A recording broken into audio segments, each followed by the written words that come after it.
Thank you for joining me here tonight on WATERFIRECUSP Metaphysics. My name is Steven, and tonight's video is my top 5 gemstones for Mercury Retrograde. Mercury is the planet of communications, and retrograde will be happening here in just a few short days, beginning on August 4th.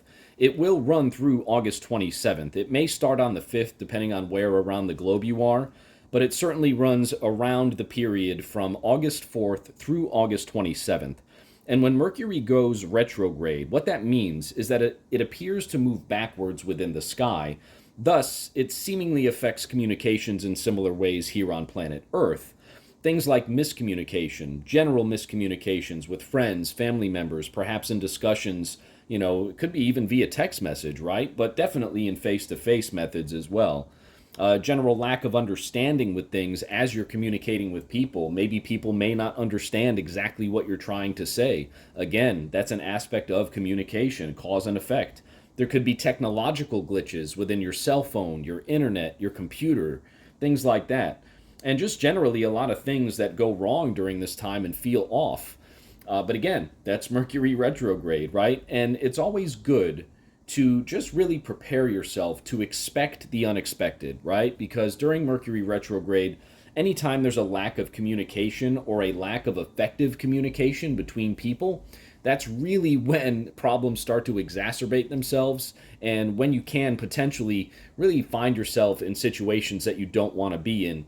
Especially had the communication been effective from the beginning. So just be aware that Mercury retrograde will be upon us here in just a few short days.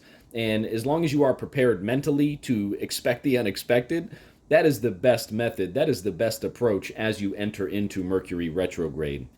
The disclaimer I must state before we move forward here with these gemstones is that this is not medical advice. If you need medical advice, please seek a medical professional. I am simply a metaphysics enthusiast, and we're going to discuss these beautiful gemstones here in front of us, which are my top 5 gemstones for the upcoming Mercury retrograde period. We're going to start with Moonstone on the left-hand side here. This is a beautiful moonstone sphere. You can see the beautiful feldspar mineral that moonstone is. If you get it in the right light, it will reflect like a bluish rainbow hue, very similar to the stone labradorite, which is also a feldspar mineral. Moonstone is such a beautiful stone, especially if you're a Cancer like me, because moon, or the moon, rules Cancer, and so I feel a very strong connection to Moonstone in general for that reason. Moonstone is a very, very powerful stone. It really embodies the totality of the energy of the moon, and it's very powerful in similar ways as well. Mother Moon, right? It has very nurturing qualities to it metaphysically. And I would also like to state that a lot of the information that I'm going to be sharing with you here tonight in this video is from David Rankind's book, Crystals, Healing, and Folklore. You can see it on the screen here. I really recommend, if you can find a copy of this book, getting it, because this book has been out of print for a very long time now, and it's been out of print for pretty obvious reasons. Once you start to open it and read it, there's just an incredible amount of very powerful, very beautiful information here within this book in terms of what you can do with your crystals, how to connect with them, how the ancients connected with them, what they were used for in different ancient societies. Again, it's just an incredibly beautiful, incredibly powerful book. And a lot of the information that I'm going to be going over here tonight in regards to these gemstones is going to be from Mr. Rankind's book. So before we talk a little bit more about Moonstone, I would like to pull a card from the tarot here to kind of set the mood a little bit and get a message from Spirit in terms of what we need to do as we prepare for Mercury retrograde. Spirit, what do we need to do before we prepare, or as we prepare, for Mercury retrograde? What do we need to know heading into Mercury retrograde? What do we need to look out for? What do we need to be aware of, Spirit? What are the most important messages that you have for us, please, as we prepare for the upcoming Mercury retrograde? All right, and the message is the 10 of Wands. Spirit is telling us not to feel overwhelmed as we go into Mercury retrograde. The 10 of Wands is a card that speaks to stress. It speaks to feeling burdened or overwhelmed, exhausted perhaps to a degree. And Spirit is reminding us to make sure we get enough rest as we head into Mercury retrograde, because the lack of communication or the lack of effective communication can certainly feel like a burden. It can certainly stress you out if you allow it to. But just as I always say with the Ten of Wands, the character in the Ten of Wands, he is only feeling stressed because he is voluntarily holding those 10 wands. It is up to you at which time you want to drop some, many, or all of those wands. And what those wands represent are your ability to deal with the lack of communication or the trickiness within communication that Mercury retrograde brings with it. So as you prepare, and really as you expect the unexpected, or prepare to begin to be able to expect the unexpected heading into Mercury retrograde, that is how you'll prepare yourself to not feel as burdened or not feel as stressed or exhausted when Mercury retrograde really starts to kick in full effect. So a beautiful message here from Spirit with the Ten of Wands. Do not allow yourself to feel burdened or stressed or exhausted. And the way that you do that is to prepare properly heading into Mercury retrograde. And we do that by, again, just getting ready to expect the unexpected and allow things to just kind of flow, right? Even within yourself, allow the emotions to just kind of flow, release, acknowledge and release, right? Don't get too caught up. Don't allow that stress to take you over. And at any point in time that you need to rest, drop those wands of burden, and make sure that you take your rest. So just a very awesome message here from Spirit. We'll leave that 10 of wands right up there as we discuss these beautiful gemstones here. So the first stone we're going to discuss, as I had already showed you, is this beautiful moonstone right here. Moonstone, again, just a very beautiful, very powerful feldspar mineral stone. If you catch it in the right light, which the lighting in my room here is not that great, but if you catch it in the right light, it will have like a blue rainbow type reflective essence to it, very similar to that of labradorite. There's not a lot of tourmaline that grew in this particular moonstone sphere, but there's some blue for you right there. But there's also black tourmaline that is very commonly found within moonstone, within the growth of moonstone. And I love that aspect of it because black tourmaline is another stone that's on the table here for us, which we'll review in this video. Moonstone is attributed to the moon, water, and Cancer. It's also associated with the sacral chakra and the third eye chakra. It is known as the goddess stone. It's known for its beautiful motherly, nurturing energy. It's also really good for psychic issues, and it really helps you to develop your psychic powers. It's also good for mood swings, which makes it a very powerful stone for Mercury retrograde, right? Because sometimes when that lack of communication occurs, it can affect your emotional centers when you're not able to get your message across, or when someone else isn't able to get their message across, and frustration may begin to set in. So Moonstone being good for mood swings, again, makes it a very awesome stone for Mercury retrograde. You can also really harness the energy of the moon itself with Moonstone. I love putting my Moonstone out underneath a full moon. It just really gives my Moonstone a very powerful feel to it. I love meditating with the Moonstone after it's been underneath the full moon for a night or two.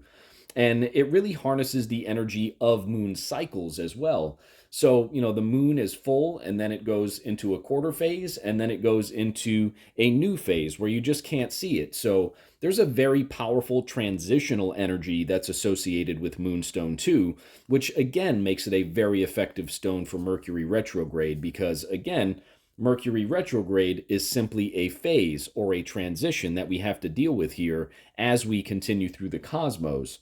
It is associated, Moonstone is, with the 13th path of Kabbalah on the Tree of Life.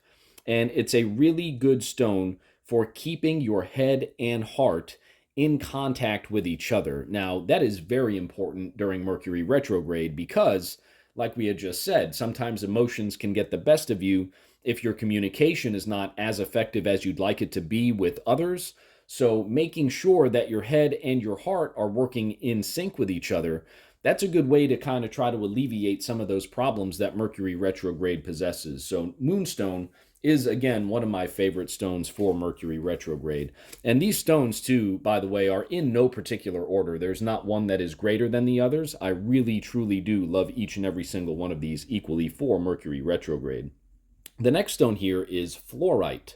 This is a beautiful fluorite skull, a very small fluorite skull that I absolutely love. You see the green and the purple here. It has a beautiful shimmer to it too when you get it in the right light. It's kind of hard to see here in the dimmed lighting within this place that I'm in here, but you see the beautiful purples, the dark greens, the light greens. Fluorite really has a beautiful variety of colors that it can come in. It also can come in like a more hueish of a yellow, right? Like a yellowish green. I've seen fluorite in much deeper purples, even lighter purples. This one is predominantly green, but you can see the shimmer right there. It's just so beautiful. I absolutely love fluorite. Fluorite is good for the solar plexus, the heart chakra, the third eye chakra, as well as the crown chakra. The crown chakra there with that purple color that's in fluorite. Fluorite is known as the genius stone. And once you start to meditate with fluorite, you really begin to understand why, because it really does activate your heart and crown chakras together, really connecting the two. And then you kind of begin to realize that, your heart center, your feeling center, when you're able to connect that to your crown, to your higher self, it just opens you up to very powerful realms of understanding, knowledge, wisdom, hence its name, the genius stone. It's also known as a stone of clarity. It really helps with mental clarity. It helps with memory. It also helps to combat electromagnetic frequencies, which obviously during retrograde with things like communication, if the internet starts getting a little wonky, there could be pulses, like I'm not talking like EMP pulses. I just mean, with the electronics going on and off. Fluorite can certainly help to combat electromagnetic frequencies. It's also related to Mercury on the 12th path of the Kabbalah due to its yellow and purple colors in the king and queen scales. Its zodiac attribution is to Uranus, and it really is a stone of emotions and love. And fluorite helps the emotions to flow smoothly, thus its name, fluorite, right? The flow, the fluorite. Very good stone here. Like I had said, connecting the heart and the crown together with that beautiful combination of green and purple is just really effective during Mercury retrograde. Again, very similar to the way that Moonstone does it.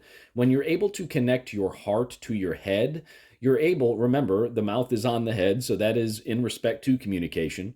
When you connect those two together, it really allows you to speak from your heart, and it really allows you to have those conversations that come from the heart as opposed to getting involved in negative emotions, right? Because fluoride allows those emotions to flow so they don't necessarily get pent up within you if you're not having as successful of a conversation as you'd like to have.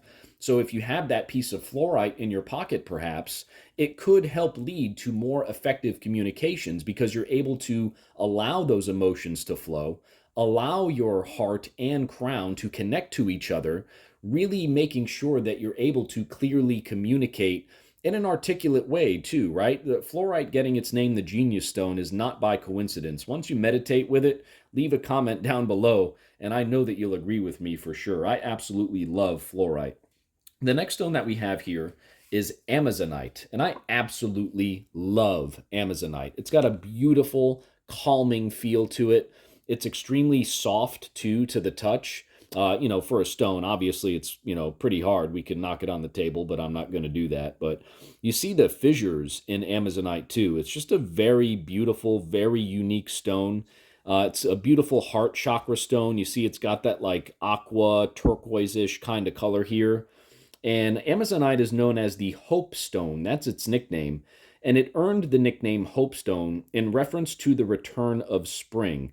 What it really symbolizes in ancient mythology and folklore is it symbolizes the quickening of the spring. So getting into the springtime, right? Crops, that's when crops are planted. And as we move into the summer and the fall, into the harvest time, Amazonite in the springtime is representative of the spring kind of being at the end, right? Like there's a beautiful thing about April showers bring May flowers, right? There's a certain, growth process that takes place with the stone of Amazonite. That is what it represents. And that is why it is known as the Hope Stone, because it again symbolizes that quickening of the spring season. Its attributions are Venus, Uranus, the element of water and earth. It is a great stone for the sacral and heart chakras. It's very good for dealing with stress because it encourages perseverance and fortitude against adversities. So anytime you have those arguments or those miscommunications, those misunderstandings during Mercury retrograde, which can certainly be interpreted as adversities, Amazonite is great for dealing with the stress from those types of situations because, again, it's a true stone of perseverance and fortitude during those types of experiences. Again, it's just got such a calming energy to it. I absolutely love Amazonite, especially with it being a heart stone too, a heart chakra stone, just very powerful. It's also good for unblocking the sacral chakra, which is always good to know. And in terms of ancient Egypt, it is one of the top 3 most revered stones in ancient Egypt in no particular order. Those stones were turquoise, lapis lazuli, and amazonite. And we have a lapis on the board here today too, which we will discuss shortly. I absolutely love amazonite. There's just this amazing calming feeling that I get when I interact with amazonite.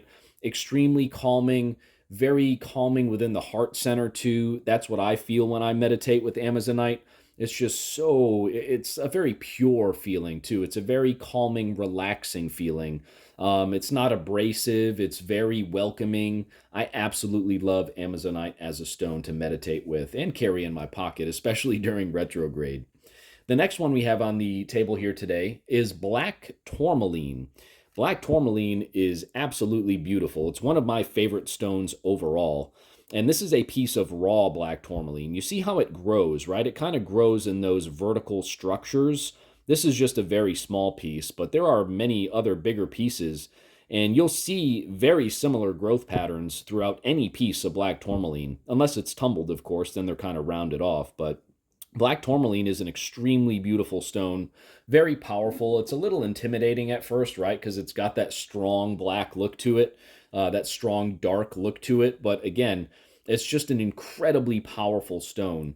Black tourmaline in the Kabbalah tree of life is associated with Gemini as the 17th path due to its polarization of light, right? Light is light. Light is every color, and black absorbs every color, right? So that's why, it's polarized, right? White is every color, black absorbs every color. That's that polarization. Black tourmaline is associated with the root chakra, the throat chakra, and the heart chakra. Mostly the root chakra, but it is good for the throat chakra as well because it can ground you, making it easier to communicate, bringing all of your thoughts together. I wouldn't necessarily say that black tourmaline is great for the heart chakra, but it certainly can work again due to its grounding properties, helping you to ground yourself with the earth, with the planet. But if you have a variety of tourmaline known as green tourmaline, then I would definitely say that green tourmaline is very good for the heart chakra. Black tourmaline's main function is to absorb and transmute negative energy. So during Mercury retrograde, when we have all of this potentially negative energy around us from all of these instances of miscommunication, misunderstanding, black tourmaline is a great stone where if there is any negative energy around us, it'll really help, really put up a shield in essence from that negative energy for us. And what it does is it absorbs that negative energy and then it transmutes it into positive energy. That's going back to that polarization factor that we had just spoken of, right? Because it absorbs the negative energy and then it kind of spits it back out, but as positive energy. One stone I really like to pair black tourmaline with is selenite. Selenite is that beautiful white stone that you see all over the place here in front of me. And selenite in conjunction with black tourmaline, selenite is a stone that basically is one of the very, very few stones, if not the only stone in the mineral kingdom, in my opinion, that does not need to be cleansed or charged. I still cleanse it because that's just what I do, but selenite as a whole just is an extremely high vibratory stone, and it cleanses all of the stones that are around it as well. And when you pair it with black tourmaline being that like negative energy vacuum that spits it back out as positive energy, right? When you pair it with selenite and black tourmaline together, the selenite really amplifies the effect of the black tourmaline, And you really can begin to feel it at that point in time. Oh man, I get so energized when I have selenite and black tourmaline together. It's very, very powerful, very cleansing. I feel great when I have those stones with me. Just a whole lot of energy. Really, it kind of makes me feel like I'm ready to run a marathon, honestly. Like, I absolutely love selenite and black tourmaline together. Black tourmaline also has a calming effect on your mind, on the body.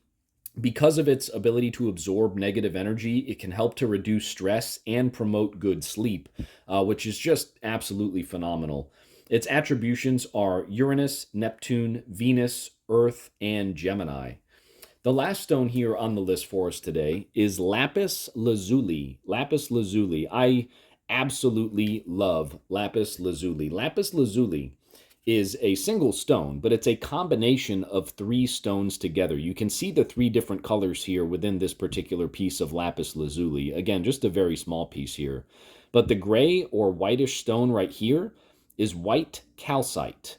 The blue right here that you see, and I love the layers in this particular piece too. The blue that you see right here is lazurite. And then those gold flecks that you see at the bottom that are also really all throughout the entire piece, but especially in this particular piece at the bottom.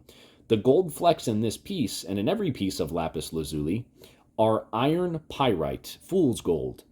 And lapis lazuli in ancient Egypt, again, it was one of the top three stones, Amazonite, turquoise, and lapis lazuli. But once upon a time in ancient Egypt, lapis lazuli was revered as highly as gold was. They literally used lapis lazuli as currency back in the day. It was that powerful and that well respected as a tool. And truthfully, metaphysically, now that we're here in quote unquote modern days, I can understand why after working with it, because it truly is an incredibly powerful stone. Lapis lazuli is known as the stone of truth and wisdom, and it is very, very great when you meditate with lapis lazuli. It just has great effects for you. When I meditate with lapis lazuli, I really begin to feel it in my third eye, and I really begin to feel it in my crown chakra too. Just really, really clearing the mind. It's also, with that blue color, a throat chakra stone, making it absolutely amazing for Mercury retrograde, right? Throat communication. Again, lapis lazuli truly is that stone of truth and wisdom, because it really does connect you to higher realms of consciousness. I mean, at least in my experiences, lapis lazuli, again, is absolutely phenomenal. Again, it's a throat and third eye chakra stone. Its nickname is the Stone of Heaven, and in my opinion, for absolutely good reason. It is attributed to the heavens, Jupiter, Venus, Uranus, Aquarius, and Taurus. Very interesting there. The, again, Egyptians revered lapis lazuli in similar stature to that of gold, and the blue pigments in lapis lazuli are also what you see on Egyptian tombs. Those sarcophagi that they would put the bodies in, the gold with the blue stripes that go all over the place, that is absolutely ground up lapis lazuli. It was also used as makeup in ancient times. Again, with it being blue, it is a throat chakra stone, making it absolutely great for communication. And on the Kabbalah tree of life, it is associated with the 21st path, and its association is Jupiter. So just a very awesome stone. I absolutely love lapis lazuli. Again, it's one of my favorite stones. It's very great for communication, very great for meditation, really good in connecting you to your higher self, even source, if you can get that far in your meditations.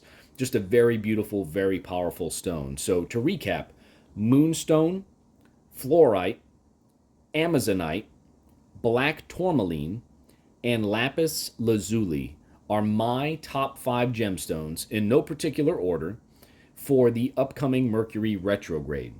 I really hope you enjoyed this video here today on WaterFireCusp Metaphysics. If you did, thank you so much for hitting the like button. Please feel free to leave any comment you'd like below, and we'll see you very soon at the next reading. I hope you have a great day, everybody.